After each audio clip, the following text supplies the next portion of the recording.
E esperando também as fofoquinhas, Muitas Leão. fofocas hoje. Olha a pilha de fichas. Olha, vou começar com essa da Suzana Vieira, que é babado, meu bem. Sandro Pedroso contou no programa do Gugu, todo mundo soube, né? Que o fim do relacionamento com a Suzana Vieira terminou porque ela rompeu com ele sem explicações depois de 6 anos de relacionamento. Segundo Sandro, né? A atriz o acusou de interesseiro e o colocou para fora de casa.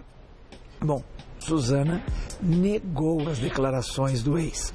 Ela diz assim: eu estou chocada, ou melhor, chocada, magoada, triste e decepcionada. Realmente não entendo o que leva uma pessoa a se sujeitar a isso. Isso que ela diz, e é um programa de televisão para falar mal da ex, né? Nada do que foi dito é verdade, e ele sabe disso. E é realmente lamentável ver que você não reconhece mais a pessoa que você amou e se relacionou um dia. Que mesmo após o término da relação, passou o Réveillon comigo e com a minha família em Angra dos Reis. Pessoa essa que nunca deixou de frequentar a minha casa, que sempre esteve presente nas festas e almoços de família. Inclusive nos churrascos durante a última Copa do Mundo, e que sempre teve o meu apoio moral, emocional, e até após a separação, apoio este que foi estendido a ele e à família dele. Quanto ao término, ele sabe bem quais foram os motivos. Motivos estes que me sinto constrangida em expor publicamente, até em respeito à minha família, que assim como eu, está indignada, magoada e decepcionada, com tamanha crueldade e ingratidão. Nossa, gente. Nossa, olha... Olha, se realmente tudo que ela está falando aqui foi verdade, que ela deu apoio moral, emocional, até financeiro para ele depois do término da relação, ele não tá, ele tá fora da casinha, né? Que pessoa é essa? Ele tá fora da casinha. Provavelmente, gente, eu não posso afirmar, mas normalmente esses programas pagam um cachê para ter esse tipo de depoimento. Nossa. Então isso levanta uma polêmica e uma questão, não só em relação ao Sandro Pedroso, mas em relação a toda a televisão e a tudo isso que está acontecendo. Até pagar o cachê pela participação da pessoa, tudo bem, mas pagar um cachê para difamar outra, pagar um cachê para inventar histórias absurdas a respeito de outra pessoa... Aí é complicado, né? Bem complicado. Até outro dia a gente tava falando aqui, o moço realmente coitado e tal, né? Quando a gente ouve um lado só da história, que foi o que a gente falou. Exatamente, lembra? Por um lado só, tô morrendo de pena dele. Aí de repente vem a Suzana dizendo que ele continuou frequentando a casa dela depois. Se ela tivesse realmente feito tudo isso com ele, botado ele pra fora pra ele dormir no carro, não sei o quê, ele iria frequentar a casa dela depois? Olha, e eu vou dizer uma coisa, eu não tenho nada para defender a Suzana Vieira, porque depois de uma amizade de muitos anos, ela me processou, né, por uma bobagem. E sem ter falado comigo, e eu não fui nem ouvido no processo, nada disso. Então podia ter muita mágoa dela. Mas pelo que eu estou vendo ali, ela foi muito sincera, me parece. Me parece também. Né? O tom que ela usou, ou ela é muito atriz, né? Ou ela me parece muito sincera. Então eu fico assim com 2 pés atrás com esse rapaz agora, né? E fico preocupado com a filha do Leonardo, que está se relacionando com ele, né? E com essa criança que é filha dos dois. Bom, o Leonardo também vai saber que tipo de história que ele não sabe para ter tanta ressalva assim com esse rapaz. Exatamente, né? Estranho. Que é um rapaz bonito, né? Que podia ter uma carreira bacana na televisão. Talvez até por que não chamaram mais para outras novelas, outras coisas. A gente começa a duvidar de tudo, né? Complicado. Bom, que história. Que história. Tá aí, Léo. Olha, Grazi Massafera, linda, foi alvo de diversos boatos aí sobre um suposto namoro, né? Com o Kit Harington, né? Daquela série Game of Thrones, né? E esse suposto romance surgiu no aniversário do Selton Mello, vocês lembram? Em dezembro de 2015, durante uma brincadeira com o Matheus Massafera, no programa que ele tem no seu canal na internet, a Grazi confirmou que beijou sim o ator internacional.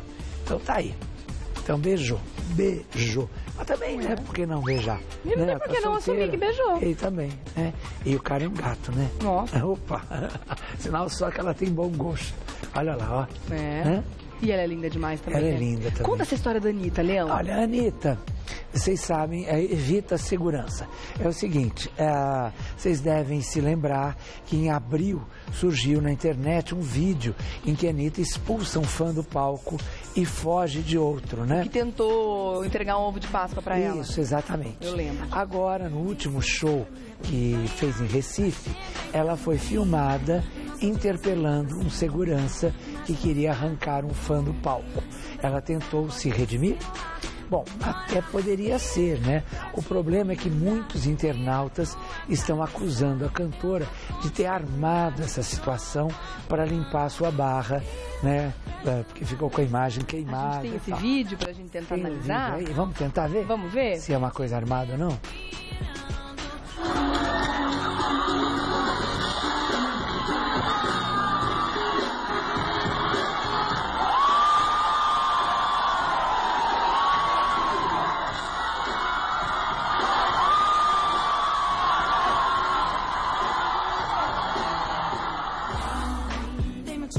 O cara manda bem na dança, hein? Parece até um dançarino da banda. É, exatamente. Gente! Não, sei não. Olha, sabe por que eu não sei não também? Porque teve muita gente que naquela época fez um paralelo com alguns vídeos da Ivete. Isso. Deixando os fãs no palco. Ivete sempre faz isso, chama o pessoal pro palco, deixa, quando o cara sobe, ela deixa, e ainda dá bronca e segurança. E a Ivete tem aquela coisa de apartar a briga durante o show. Ela para o que tá fazendo para falar do que tá acontecendo ali embaixo. Isso. Então fica uma coisa meio estranha. Agora, sabe o que me... Na Anitta, o que me parece que tudo é um pouco armado. Sabe assim, quando a Xuxa foi lançada, que tudo era meio armado para fazer o ídolo e tal. Na Anitta me parece tudo muito parecido. Pode ser, sim. Então... Mas pode ser que ela tenha aprendido com aquela atitude, ter tomado tanta lambada dos fãs na época e ter falado, pô, deixa o cara, não sei o quê. Só dela querer ele só queria armado ou não, já é legal. Já é legal. Né? De repente ela aprendeu com essa, né? Tá então bom. Vamos pra outra. E fala do Wesley Safadão, que é outro que tá por cima, Wesley Safadão, Wesley Safadão está com tudo. Prova disso é que na TV Globo existe uma disputa interna de produções querendo o cantor, como Safadão não gravou o show da virada no ano passado, existe uma corrente na emissora torcendo para fazer com que ele participe do show da virada, né? Do show da virada, né? Mas também há uma proposta da produção lá do show do Roberto Carlos, né, de que ele participe.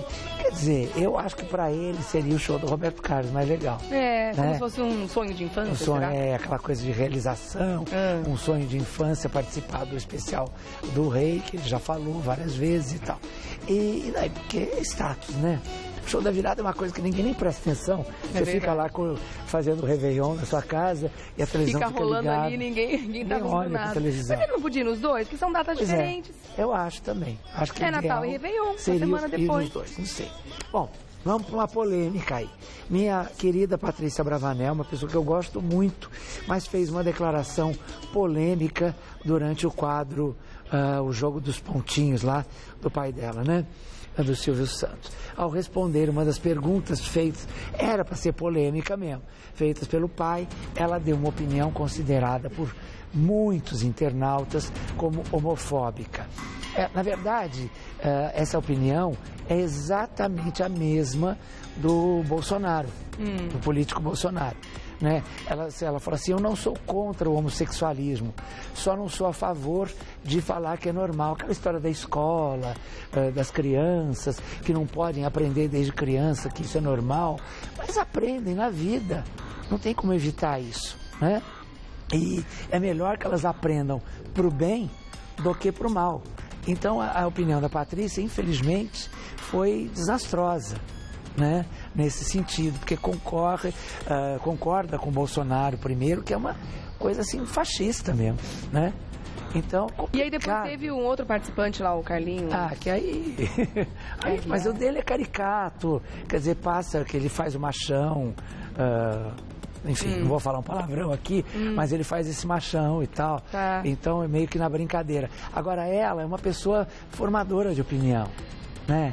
Ela tem um peso, é diferente do Carlinhos. O Silvio comentou alguma coisa depois da opinião dela? Não, ele deu uma risada e ficou assim, aquela coisa, opinião dela. Né? E ele sempre chama ela de pastora. Mas todos os outros depois foram contra a opinião dos dois, né? A Lívia, a Ellen, a Flor, né? Acho que foram a favor do relacionamento entre pessoas do mesmo sexo e tal. Que sejam felizes e tal. A Ellen falou, eu gosto de homem, mas o problema é de cada um e tal, né?